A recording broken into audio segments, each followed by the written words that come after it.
안디옥 교회가 어떻게 생겼는가 하는 거를 이 아이들을 위해서 만들어 놓은 애니메이션이에요. 스데반 집사님이 죽임을 당한 뒤로 유대 지도자들은 예수님 믿는 사람들을 더욱 괴롭히며 핍박했습니다. 예수쟁이들은 모두 잡아들여. 따라오지 못해? 어서 가라니까. 어서 가. 유대인들의 핍박으로 많은 성도들이 예루살렘을 떠나야 했습니다. 그들은 베니게, 구브로, 그리고 안디옥 같은 아주 먼 곳까지도 갔습니다. 그런데 예수님을 믿는 사람들은 도망갔던 다른 나라에서도 예수님을 전했습니다. 저기 자네 혹시 나사렛 예수라고 들어봤나? 뭐? 예수? 처음 듣는 이름인데 어떤 사람이야? 아이고 이 사람 어떻게 예수님을 모르나? 그분은 말이지 그니까 하나님의 아들이신데 이 땅에 오신 거야. 그런데 십자가에서 말이야 아유, 우리를 위해 돌아가셨다가 다시 부활하셨어. 이렇게 복음은 계속 전해졌고 복음을 들은 많은 사람들은 회개하고 주님을 영접하였습니다. 지금까지 내 맘대로 살아온 것을 회개합니다. 주님, 이제부터는 예수님 말씀에 순종하며 살겠습니다. 오 형제야 하나님의 구원을 맛보았군요. 정말 잘 되었어요.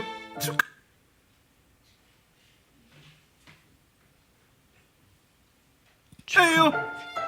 예수님을 전하는 사람들을 통해서 하나님의 놀라운 능력이 나타났고 복음을 믿는 사람들이 날마다 더해갔습니다. 특히 안디옥의 수많은 사람들이 예수님을 믿게 되었다는 소식을 듣고 예루살렘 교회는 바나바를 안디옥으로 보냈습니다. 바나바 형제여, 안디옥에 가서 성도들을 잘 돌보시고 하나님의 말씀을 올바로 전해 주십시오. 네, 알겠습니다. 저는 부족하지만 믿음으로 가겠습니다. 기도를 꼭 부탁드립니다. 바나바는 그렇게 안디옥으로 가게 되었습니다. 안디옥에 도착한 바나바는 안디옥 교회의 성도들에게 성경과 예수님을 잘 알려주고 그들의 믿음을 굳세게 하였습니다. 구약 성경이 우리에게 알려준 분이 바로 예수님입니다. 하나님께서 마침내 우리에게 그 예수님을 보내주셨습니다. 바나바는 착하고 믿음과 성령이 충만한 사람이어서 예수님을 믿는 사람들이 날로 더해갔습니다. 에이, 아닙니다. 다 하나님의 은혜입니다. 저는 그저 무익한 종일 뿐입니다. 믿는 성도들의 수가 많아지면서 바나바는 성도들을 바르게 가르칠 수 있는 사람이 필요했습니다. 다소에 가서 사울에게 안디옥 교회를 함께 섬기자고 해야겠어. 이런 일을 사울처럼 잘할 사람이 없지. 그래서 바나바는 사울을 만나기 위해 다소로 향했습니다. 하나님, 사울이 우리와 꼭 함께 일할 수 있도록 도와주세요. 예수님의 이름으로 기도드렸습니다. 아멘. 여기서 바나바가 만나려고 하는 사울은 교회를 핍박하다가 예수님을 만나고 회개하여 거듭난 바로 그 사울입니다. 다소에 도착한 바나바는 사울을 만나 안디옥 교회를 함께 섬기자고 부탁했습니다. 사울 선생님, 함께 안디옥으로 갑시다. 안디옥 성도들을 말씀으로 바르게 잘 가르쳐 주십시오. 하나님 기뻐하시는 교회를 함께 세워갑시다. 바나바의 요청을 들은 사울은 흔쾌히 승낙해서 함께 안디옥 교회로 가게 되었습니다. 바나바와 사울은 안디옥 교회에서 함께 성경을 가르치고 예수님의 말씀을 전했습니다. 예수님께서는 우리에게 서로 사랑하라고 말씀하셨습니다. 바나바와 사울의 가르침을 받은 안디옥 교회 성도들은 예수님의 말씀에 잘 순종하면서 어느 곳에서든지 아주 착하고 바르게 살게 되었습니다. 아니 저 사람들은 뭔데 저리도 얼굴이 밝고 늘 기쁜 거지? 자네 요즘 소문 못 들었나? 사람들이 저들을 그리스도인이라고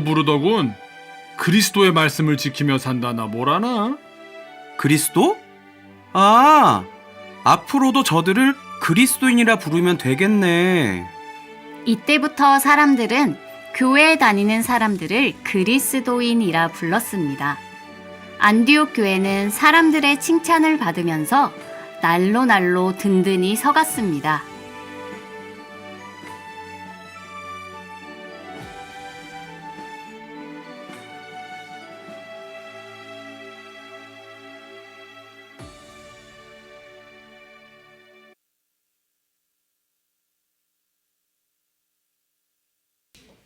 지금 보신 내용이 안디옥 교회가 어떻게 세워지게 되었는가 하는 것에 관한 거예요. 몇 가지만 좀 살펴보도록 하겠습니다. 안디옥 교회가 어떻게 세워졌죠? 무엇으로부터 시작됐습니까? 네, 맞아요. 박해와 환란으로부터 그러한 박해 가운데 세워진 교회예요. 누가 죽었다 그랬죠? 누가? 사람이 죽었죠. 맞아요. 그 사람 이름이 혹시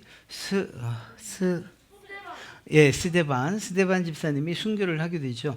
스데반 집사님이 죽게 되자 그것을 시작으로 인해서 유대인들이 예수 믿는 사람들을 막 공격하기 시작했어요. 잡아들이기 시작했어요. 그 잡아들이는데 제일 앞장섰던 사람이 누굴까요? 아까 나왔었는데 옛날 이름은 사울이고 변화된 다음엔 바울. 그 바울이 예수님 믿는 사람들을 잡아서 옥에 가두고 심지어는 자기 땅만 아니라 먼 곳 다마스커스라고 하는 데까지 가서 예수님을 잡으려고 했어요.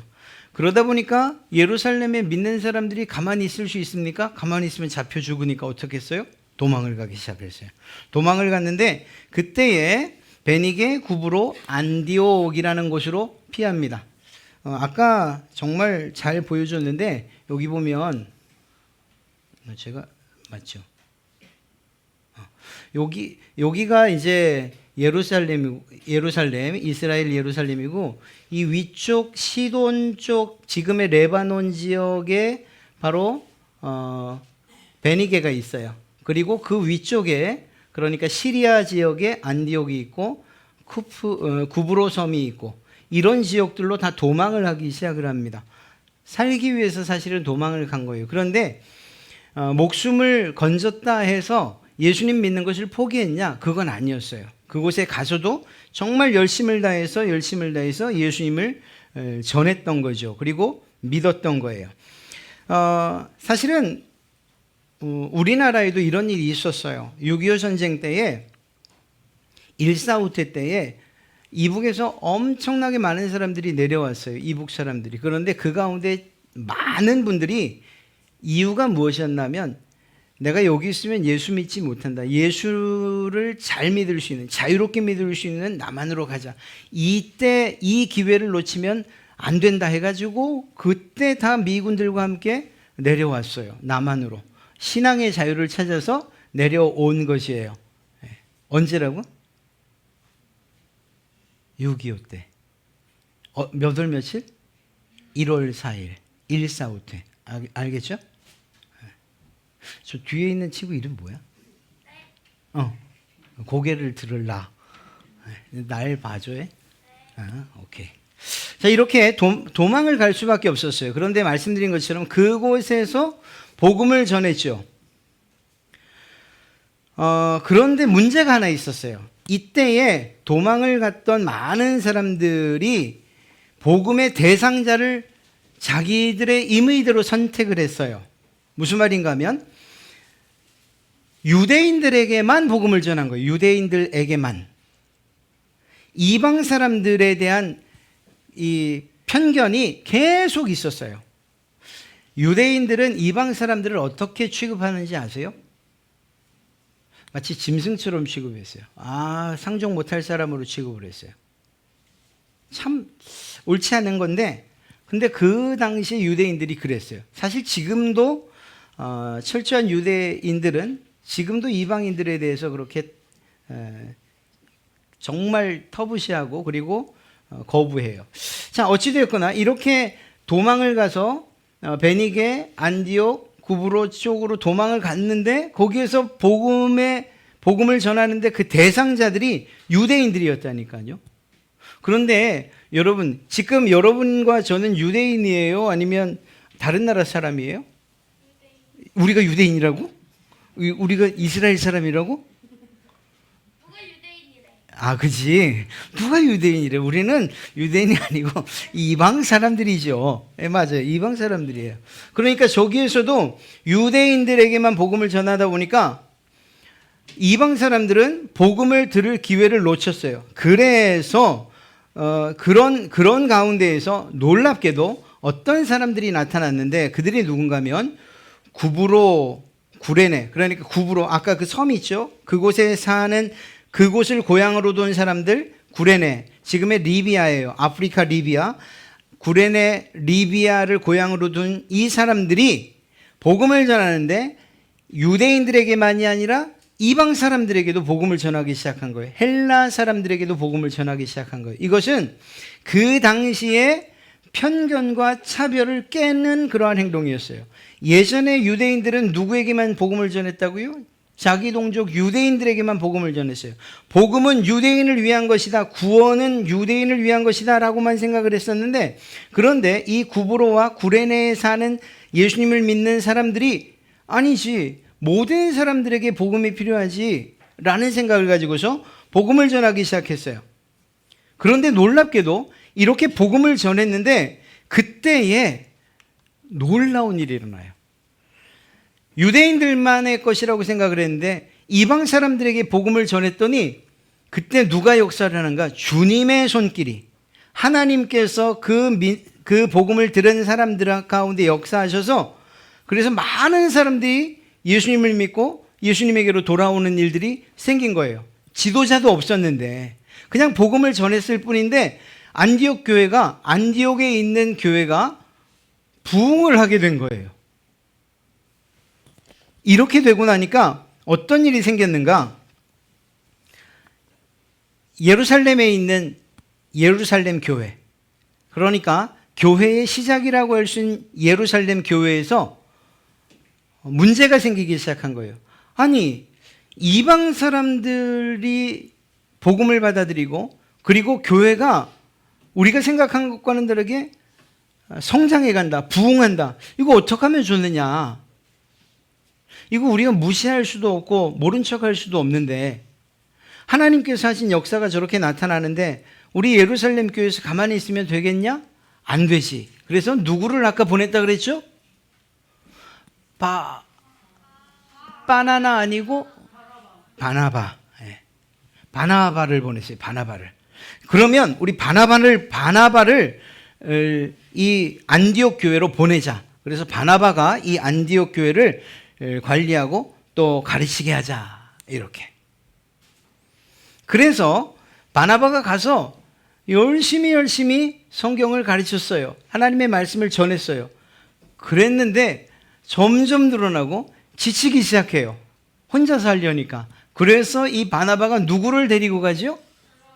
사울을 찾아가요. 사울을 찾아가서, 그러니까 바울이죠. 사울을 찾아가서 사울 선생, 정말로 나 혼자 하기 힘드니까 우리 안디옥 가서 같이 사역합시다. 같이 복음을 전합시다. 그래서 사도 바울이 거기에서 오케이 해서 이 두 명이 안디옥 교회에 가게 됩니다. 바나바와 사울, 그러니까 바울이 이 안디옥 교회에서 사역을 하게 돼요. 안디옥 교회는 그런 점에서 볼 때에 말씀 위에 세워진 교회라고 할 수 있어요. 놀라운 기적들이나 혹은 병 고치는 일들이나 또 뭐가 있을까요? 죽은 사람이 살아나고 이렇게 깜짝깜짝 놀랄 만한 일들이 아니고 하나님의 말씀 위에 든든히 서 있었던 교회예요. 그리고 이 말씀을 누가 가르쳤죠? 누가 가르쳤죠? 두 명이? 바나바와 사도 바울이 가르쳤어요. 이 사람들은 대단한 사람들이에요. 이 사람들이 어떤 사람들인가 하면 바나바라고 하는 사람은 그 이름 자체가 위로와 권면, 위로자라는 사람이에요. 정말 성품이 좋은 거예요. 그리고 성경에서는 착한 사람이다 이렇게 이야기하고 있어요. 대체 얼마나 착하길래 성경에 착한 사람이라고 써 있을까? 그러니까 마음이 너그럽고 착하고 부드럽고 온유하고 그런 사람이었어요. 그런데 그것으로 끝난 게 아니라, 왜냐하면 여러분들도 다 착하잖아요. 제가 알거든요. 그런데 그걸로 끝난 게 아니라 거기에다가 성령과 믿음이 충만한 사람이다. 그러니까 하나님께서 성령으로 함께 역사해 주셔서 말씀을 잘 가르치고 또 믿음도 굳건하게 해주신 바로 그런 사람이었어요. 그러니까 지도자로서는 딱이었던 거죠. 바나바가 열심을 다해서 가르칠 때에 그의 착한 성품과 함께 하나님의 말씀이 가르쳐질 때 모든 성도들이 그 말씀을 받아들일 수 있었던 거예요. 그리고 말씀드렸던 것처럼 사도 바울을 동력자로 데리고 왔지요. 자, 바울은 어떤 사람이냐? 역시 마찬가지예요. 은혜와 성령이 충만한 사람이었어요. 그리고 무엇보다 열정적인 사람이었어요. 어느 만큼 열정적이었죠? 아까 보니까 어떻게 할 정도로 열정적이었죠? 성격이 아주 불같았나 봐요. 예수 믿는 사람들을 어떻게 한다고? 핍박하는데 그냥 핍박이 아니죠. 옥에 그러니까 감옥에 갔다가 집어넣는 것뿐만 아니라 자기 땅만 아니라 어디까지? 먼 다른 나라까지 쫓아가면서 예수 믿는 사람들을 핍박했던 사람. 얼마나 이 열정적이면 그리고 이 의지가 강하면 그렇게 했겠어요. 그런 사람이었어요. 그런데 그런 사람이 이제는 예수님을 믿기로 했던 거죠. 그 열정이 예수님을 믿는 방향으로 탁 틀어진 거예요. 거기에다가 하나님께서 은혜를 부어주시고 성령을 부어주셨어요. 더군다나 이 바울은 매우 특별한 점이 있었는데 그것이 무엇이었는가 하면 학자였어요. 그러니까 그 당시에 가장 유명한 선생님 가말리엘이라고 하는 선생님에게 배운 사람이었어요. 그래서 랍비, 스승, 선생 그런 사람이었어요. 그래서 이 사도 바울은 가르치는 일들 그리고 글 쓰는 일에 탁월했어요. 신약 성경에서 13권이나 되는 성경을 누가 썼나 하면 바로 이 사도 바울이 썼어요. 그리고 무엇보다도 복음, 우리가 구원받으려면 어떻게 해야 되는가 하는 것들을 교리적으로 이렇게 체계적으로 잘 써놓은 사람이 바로 사도 바울이에요. 그것은 로마서에 잘 나타나 있어요. 뿐만 아니라 교회마다 문제가 생길 때 그 문제들을 어떻게 해결해야 되는가 하는 것도 잘 알고 있었어요. 그래서 교회마다 처방을 내려줘요. 성경을 보면 교회 이름으로 된 성경들, 신약 성경에 갈라디아서, 에베소서 이런 것들 이건 다 사도 바울이 쓴 거예요. 그 교회의 문제들을 해결해 준 거죠. 편지를 써서. 아주 대단한 사람이었어요. 그런데 그 사람은 유대인이었어요. 놀랍게도 유대인이었는데 대부분의 유대인이 가지고 있는 생각과 전혀 다른 생각을 가지고 있었어요. 어떤 생각이었는가? 그 전에 유대인들은 어떤 생각을 갖고 있었죠? 유대인들만 구원받을 수 있어 라고 생각했다 그랬죠. 그런데 사도 바울은 그렇지 않았어요. 무슨 소리?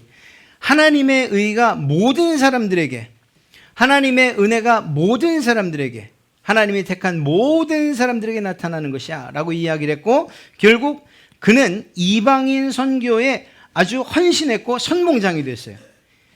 사도 베드로를 유대인 선교, 유대인들에게 복음을 전한 자의 대표라고 한다면, 그러면 사도 바울은 이방인에게 복음을 전한 자들의 대표, 이렇게 이야기할 수 있어요.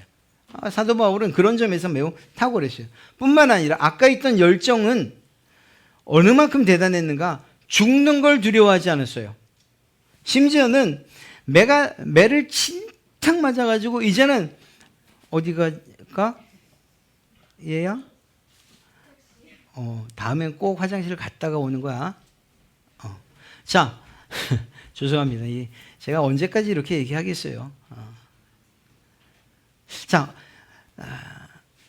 매를 진탕 맞고 성 밖에 던져졌어요. 죽은 사람처럼. 죽은 사람 취급을 한 거예요.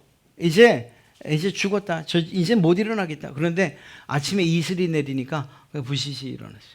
그럼 그렇게 맞았으면은 도망가야지. 그런데 복음을 전하던 그 성, 자기를 때린 사람들이 있는 그 성으로 다시 들어가요. 왜? 순교를 두려워하지 않았거든. 마침내 이 사람은 그토록 소원하던 순교를 합니다. 어디에서? 로마에서. 로마에 가서 단두대에 정말 처형을 당해서 순교를 해요. 그런데 이 로마라고 하는 건 정말 중요한 도시였거든요. 그 당시에 모든 길은 어디로 통한다 그랬죠? 로마로 통한다 그랬어요. 그 말은 무슨 말인가 하면 사회, 정치, 경제 모든 것들이 문화까지 다 로마를 통해서 전 세계에 퍼져나간다는 그러한 의미였어요. 그만큼 로마가 힘이 있는 나라기도 했고요. 그런데 거기에 예수님을 믿는 복음을 뚝 떨어뜨린 거예요. 그러니까 그 길들을 따라서 예수님을 믿는 이 복음의 파급력이, 효과가 확장될 수밖에 없었던 거죠. 아주 대단한 일을 한 분이 바로 사도 바울이에요. 이렇게 놀라운 두 명, 바나바와 이 바울이 열심을 다해서 가르쳤어요. 그랬더니 1년 뒤에 효과가 나타나요. 1년 후에 그리스도인이라는 별명을 들은 거예요. 왜 그리스도인이라는 별명이 이들에게 붙여졌을까? 왜냐하면 말하는 걸 보니까 그리스도. 이야기라고 전하는 거 보니까 그리스도. 아니, 모여서 얘기하고 공부하는 거 보니까 그리스도, 예수 그리스도. 가르치는 걸 보니까 그리스도. 그래서 그리스도인이라고 얘기한 거예요. 아까 우리가 봤던 영상에서 요건 조금 고쳐야 돼요. 이 그리스도를 칭찬의 의미로 쓴 게 아니에요. 적어도 예수님을 믿지 않는 사람들, 아그리빠 왕이나 핍박자들, 세상 사람들은 예수 믿는 사람들을 그리스도인, 크리스찬 이렇게 부를 때에 좋은 의미로 쓴 게 아니에요. 조롱, 멸시하는 그러한 마음으로, 비웃는 마음으로 그렇게 불렀던 거예요. 여러분, 똑같은 일이 우리나라에도 있었어요. 옛날에 예수 믿는 사람들을 뭐라 그랬는지 아세요? 모르죠. 우리 어른들은 알아요. 예수쟁이들 같으니라고 이렇게 불렀어요. 여러분, 예수쟁이들 같으니라고 그러니까 여러분 마음 편안해지고 또 듣고 싶어 이런 생각 들어요? 기분 나쁘죠? 똑같은 거예요. 그리스도인, 크리스찬 같으니라고 이러면은 기분 나쁠 수밖에 없는 거예요. 그런데 세상 사람들은 그렇게 비웃음과 조롱의 의미로 이야기를 했는데 정작 성도들이나 이 그리스도인들, 예수님을 믿는 사람들은 그렇게 불려지는 것을 기뻐했어요. 야, 내가 드디어 예수님의 제자가 됐구나. 자랑거리로 삼았어요. 그래서 조롱과 핍박의 의미로 불려진 그 그리스도, 크리스찬이라고 하는 이 이름을 믿는 사람들은 자랑스러움으로 받아들였던 거예요. 여러분들도 예수 믿는다는 것에 대해서 부끄러워하거나 혹은 또 감출 이유가 없어요. 오히려 나는 예수님을 믿는 사람이에요. 나는 그리스도인이에요. 나는 성도예요. 라고 하는 이것들이 이분들이 했던 것처럼 자랑스러운 의미들로 받아들여지길 바랍니다. 안디옥 교회는 구제하는 교회였어요. 글라우디오 때에 흉년이 전역에 듭니다. 그 근동 지역에. 그렇게 되자 가장 문제가 어디였냐면 바로 예루살렘 본 교회였어요. 예루살렘 교회가 이스라엘이 아주 궁핍하게 된 거예요. 그때에 그나마 상업이나 또 다른 방식으로 살 수 있었던 삶이 그렇게 어렵지 않았던 안디옥 교회 성도들, 사실 그때도 어려웠죠. 그럼에도 불구하고 안디옥 교회 성도들이 헌금을 해요. 헌금을 해서 어떻게 했는가 하면 예루살렘 교회를 도웁시다. 그래서 그 헌금한 돈을 누가 운반하는가 하면 사도 바울이 그것을 가져다 줍니다. 여러분, 생각해보면 괘씸하지 않아요? 아니, 예루살렘 교회? 이방인들은 그렇게 무시하더니 유대인들에게만 복음을 전하더니 아이고 잘됐다. 이렇게 할 만한데 그렇게 안 했다니까요. 같은 그리스도인, 같은 형제 자매로 알아서 그들이 어렵다고 할 때 돕는 일을 누가 했는가? 이 안디옥 교회 성도들이 했어요. 그것만이 아니었어요. 안디옥 교회 성도들 우리가 읽지 않았는데 13장을 보면 선교했어요. 그런데 여기서 아주 기가 막힌 일이 있어요. 뭔가 하면 그 선교를 누구를 보내느냐? 여러분, 보통 우리 교회에서 예를 들어 선교를 보낸다고 칩시다. 아주 떠나는 거예요. 여기에서 선교라는 건 다시 돌아오는 게 뭐 1년, 2년 하다 돌아오는 게 그냥 떠나는 거예요. 그냥 느껴지는 대로 대답을 해요. 제가 선교를 가는 게 맞아요? 가라고? 고맙다. 아니죠. 잘 키워진, 그리고 정말 선교사에 대한 사명에 불타는 사람들을 뽑아가지고 선교사로 파송하지요. 보통은 그러지요. 보통은 그래요. 다른 교회들도 그래요. 그런데 이 안디옥 교회는 그렇게 안 했어요. 여기에서 가장 중요한 사람이 누구죠? 안디옥 교회에서 말씀을 가르치던 사람 두 사람? 바울과 바나바. 이 두 사람 없으면 사도 바울, 이 안디옥 교회 누가 가르쳐? 그럼에도 불구하고 이 바나바와 바울을 선교사로 파송해요. 그러면 그 안디옥 교회는 어떻게 되느냐? 여기에 놀라운 일이 있다니까. 사도 바울과 바나바가 얼마만큼 성도들을 잘 말씀으로 가르쳤는지, 남아있는 사람들이 안디옥 교회를 정말 이 안디옥 교회의 말씀을 가르치고 그 교회가 계속적으로 부흥할 수 있도록 남아있는 사람들이 충분히 그 일들을 했어요. 니르게라고 불리는 시므온, 구레네 사람 루기오, 저기 아까 말했죠, 리비아 사람, 아프리카 리비아 사람이었던 루기오, 분봉왕 헤롯의 젖동생, 참 원수로 여길 수밖에 없는 사람이에요. 저 마나행 같은 사람은. 그런데 그런 출신도 다르고 성분도 다르고 서로 적이 될 수밖에 없는 그런 사람들이 모여서 결국은 안디옥 교회, 바울과 바나바가 떠난 교회에서도 하나님의 말씀을 든든히 제대로 가르치고 그 말씀 안에서 든든히 자라갔다니까요. 사도 바울이 얼마만큼, 그리고 또 바나바가 얼마만큼 그 교회를 사랑하고 뜨거운 마음으로 말씀을 가르쳤는가를 잘 알 수가 있는 거예요. 하나님 말씀을 잘 가르친 결과예요. 자, 이제 우리 결론을 내려봅시다. 우리 갈릴리 교회는, 저는 이런 교회가 됐으면 좋겠어요. 안디옥 교회가 비교해서, 첫째는 편견과 차별이 없는 교회. 저희 교회가 뭐 편견이 있고 차별이 있다는 얘기 아니에요. 정말로 제가 거짓말하지 않고 여러분들이 여기에 있어서 하는 얘기인데 진짜 이런 거 없어요. 형제처럼, 가족처럼, 동생처럼, 또 누나처럼 이렇게 대하는 정말 가족 공동체 같은 교회가 저희 갈릴리 교회. 저는 이게 너무너무 자랑스러워요. 제가 저희 동기들이나 또 다른 목사님들을 만나서 이야기할 때에 저희 교회 분위기를 이야기하면, 야, 그런 교회가 있냐 이렇게 이야기할 정도예요. 그럼에도 불구하고 그러한 이 교회 안에 이러한 이 기운과 풍조가 계속됐으면 좋겠어요. 그래서 서로를 좀 존중하면 좋겠어요. 여기에서 존중은 어린아이들이 어른을 존중하는 거, 그거 말하는 거 아니에요. 그건 당연히 그렇게 해요. 그건 세상도 그렇게 해요. 그게 아니고 어른들이, 있는 사람이, 많이 배운 사람들이, 능력이 있고 재능이 있는 사람들이, 그렇지 못한 사람들을 존중해 주라는 거예요. 야, 넌 그것도 못해? 이렇게 말하지 말라고요. 힘이 없다고 뭐라고 하지 말고, 능력이 없다고 뭐라고 하지 말고, 여자니까 어린아이니까 이런 얘기는 절대 하지 마시고.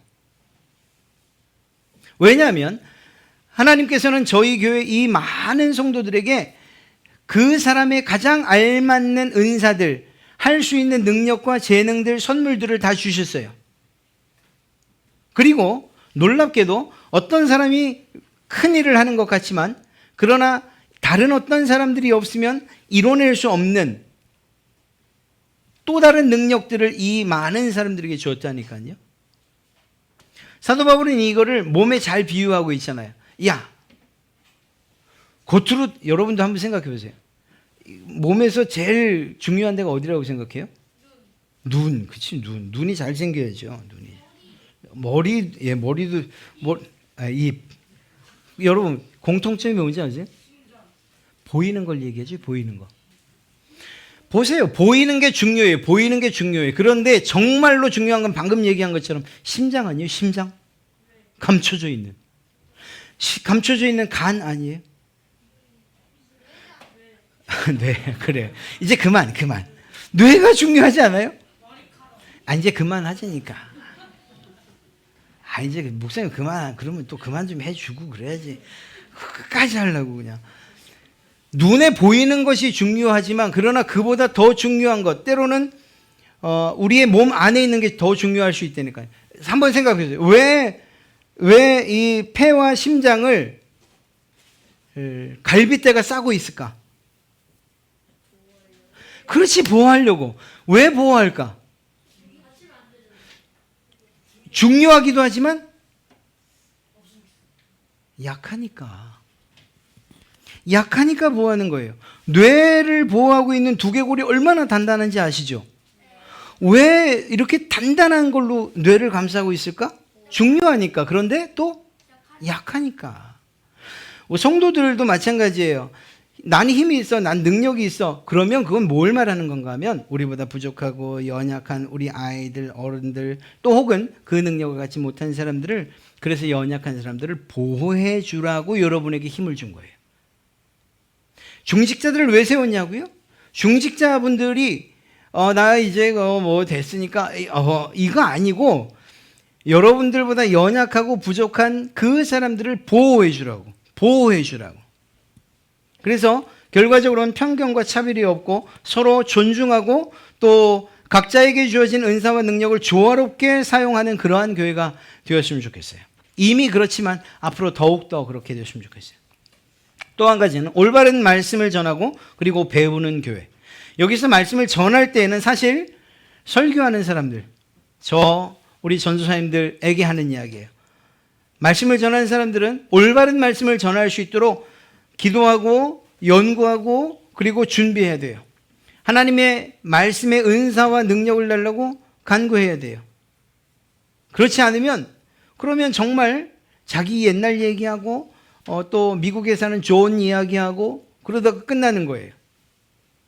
아니 저희 친구들 만나면 난 답답해 그런 친구들이 많아요. 아니 성경에 대한 이야기만 하기도 바쁜데 거기서 존이 나오고 그리고 또 누구 있어요? 또 톰이 나오고 왜 그러냐고요. 알지도 못하는 존하고 톰은 왜 이렇게 많이 나오냐고. 캘리포니아는 가보지도 않은 캘리포니아 얘기를 왜 하냐고요. 그러니까 올바로 전하는 이 일은 설교사들이 명심해야 될 일이고, 반면 듣는 일, 하나님의 말씀을 듣고 배우는 데 열심하는 것은 바로 여러분들이 할 일인 거죠. 그렇게 올바른 말씀을 전하고 배우는 교회가 될 때 하나님께서 기뻐하시는 교회가 된다는 거예요. 또 한 가지 마지막으로 구제하고 선교하는 교회가 돼야 돼요. 이미 우리는 구제하고 선교하는 교회, 정말 다른 어떤 잘하고 있는 데 비하면 한없이 약하지만 그러나 열심을 다하고 있어요. 처음 교회 와서 재정을 분리하면서 구제를 분리하고 이 선교를 분리하고 그리고 그 분리된 내용에 대해서 여러분들이 인지하고 그리고 목적에 맞게 사용하도록 헌금해 주시고 그리고 여러분 주보에도 보는 것처럼 많은 선교사님들을 후원하고 있고 그분들이 필요를 채우고 있고 또 지역으로도 지금 코로나 때문에 그렇지만 어르신 식사봉사라든가 또 어린이 축제라든가 우리가 이 지역을 위해서 할 수 있는 일들을 많이 하고 있지 않습니까? 이런 일들이 멈춰져서는 안 돼요. 안디옥 교회가 특징이 무엇이었는가? 구제하고 선교하는 교회였잖아요. 우리 갈릴리 교회도 역시 마찬가지로 구제하고 선교하는 그러한 교회가 돼야 돼요. 그래서 지역의 이웃들의 어려움과 요구를 돌아보고 그리고 돕는 일들을 해야 돼요. 우리 혼자 할 수 없으면 동사무소와 같이 연계해서 그런 일들을 해 나가야 돼요. 지금처럼 그렇게 위로하고 격려하고 예수 그리스도의 사랑이 어떻다는 것을 알려줘야 되는 거죠. 또한 사실 선교의 자리는 다른 사람이 아니라 여러분들이 그 자리에 있어야 되는 것 아닙니까? 그런 마음을 잊지 않고서 선교하는 그러한 교회가 되어야 되는 거죠. 그래서 선교사님들을 생각할 때 그분들을 위해서 기도하고 또 할 수 있는 대로 물질로 협력하고 또 성도들이 선교의 주체가 돼서 때로는 단기 선교도 좋고 또 선교 프로그램도 좋고 선교에 대한 교육도 좋고 이러한 일들이 실제로 이루어져야 되고요. 이러한 실제적인 선교에 대한 동참이 있는, 그래서 선교의 그러한 씨앗들이 여러분 안에서 이렇게 꽃을 피우는 이러한 일들이 있어야 돼요. 이것이 안디옥 교회가 우리에게 보여주는 교회의 모델입니다. 그럴 때 어떻게 되냐고요? 우리 교회의 비전이자 목표이자 표어인 하나님께서 기뻐하시는 교회, 성도들이 행복한 교회가 되리라 믿습니다. 하나 되는 일들이나 말씀이 올바로 서 있는 것, 구제하고 선교하는 이런 것들은 결국 하나님께서 기뻐하시는 거예요. 하나님이 기뻐하는 게 정말 그 의리의리한 건물들 아니면 엄청 많은 성도의 수 이런 건가요? 그거 아니잖아요. 하나님께서는 우리의 속 중심을 보시는데 우리의 속 중심이 정말 하나님을 향해 있는지, 말씀에 순종하고 그 말씀을 존중하는지, 그리고 서로가 하나 되어서 가족됨을 유지하는지, 또 주님이 주신 그 명령 따라서 구제하고 선교하는지 이런 것들을 하나님께서 보시고 그것들이 있다면 하나님이 기뻐하시죠. 중요한 건 이거예요. 저는 여러분들에게 늘 말씀드리지만 예수 믿으면서 행복하지 않으면 왜 예수를 믿냐는 거예요. 교회를 다니는데 막 짐진 것 같아요. 교회만 갔다 오면 어깨가 뻑적지근하고 다음날 이런 한숨이 절로 나와요. 그러면 교회 다니지 말아야죠. 아니면 정말 여러분들의 어깨를 가볍게 해줄 만한 교회를 찾아가야죠. 저는 그렇게 해야 된다고 생각해요. 왜냐하면 예수님을 믿는 것, 신앙을 갖는 것, 여러분 보십시오. 그 신앙 안에서 구원도 받았지요. 물질에 대한 혹은 또 삶의 문제들도 해결됐죠. 건강도 해결됐죠. 모든 문제들이 다 해결됐는데 왜 기쁘지 않고 왜 행복하지 않냐고요. 그러면 그것은 무엇인가 문제가 있는 거죠. 그래서 제가 여러분들에게 늘 말씀드리는 것처럼 하나님께서 기뻐하시는 교회, 그리고 그만큼 중요하게 바로 성도인 여러분들이 행복한 교회가 우리 갈릴리 교회가 되었으면 좋겠다. 늘 말씀드리는 이유가 여기에 있는 거예요. 예수 믿는 것, 그래, 여기선 이렇게 고난이지만 십자가 길이지만 천국 가면 기뻐지겠지. 아이, 그러지 마세요. 그건 아니에요. 고난 가운데서도 행복을 누릴 수 있어야 되고 환난 가운데에서도 예수 믿는 즐거움을 맛볼 수 있어야 사도 바울처럼 때론 순교의 자리도 가고 그러는 건 아니겠습니까? 행복하세요. 행복하기를 꿈꾸시고 내가 정말 성도로서 예수님을 믿는 자로서 행복하려면 어떻게 해야 되는가 하는 것들을 한번 깊이 한번 생각해 보세요. 그리고 여러분을 행복하게 하지 못하는 그러한 문제들, 그러한 것들이 있다면 솎아내세요. 그리고 예수 믿는 진정한 기쁨과 즐거움과 행복을 되찾으세요. 그것이 비로소 교회가 잘 되는 일이고 하나님께서 또한 기뻐하실 일이 될 줄로 믿습니다.